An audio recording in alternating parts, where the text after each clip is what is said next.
I really like Galway. I think it's the perfect size as a resident. My schedule is so busy that sometimes I don't have time to exercise, and I like the thought of getting some exercise in during my commute and not having to think about the exercise that I'm getting, but it's still really beneficial to my health. It gives me a chance to unwind. It's very peaceful when you're walking or cycling. Again, I'm not relying on a timetable. The fact that there's some areas that aren't accessible to cars and it's only to pedestrians and cyclists, I think having a little bit of separation is nice, and it makes the commute quicker and it's quieter. There's more spaces for people to meet and hang out outdoors. I definitely see myself continue to walk the campus. I find it a really good opportunity to unwind and get my exercise in.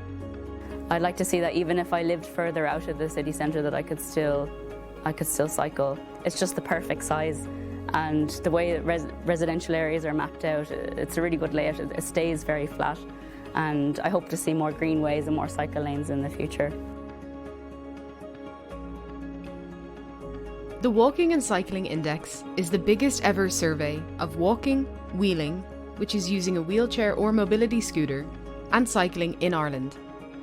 It is a collaboration between the National Transport Authority and the sustainable transport charity Sustrans and the Metropolitan Area local authorities.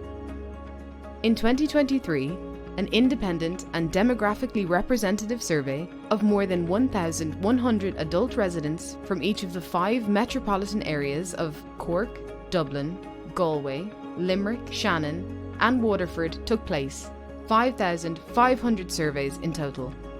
People were asked about how they get around their neighbourhoods, how they feel about walking, wheeling and cycling, and what would support them to choose active travel in their lives. This information fed into understanding the environmental, economic and health impacts of walking, wheeling and cycling in our metropolitan areas, and the types of improvement that people want to see in their area.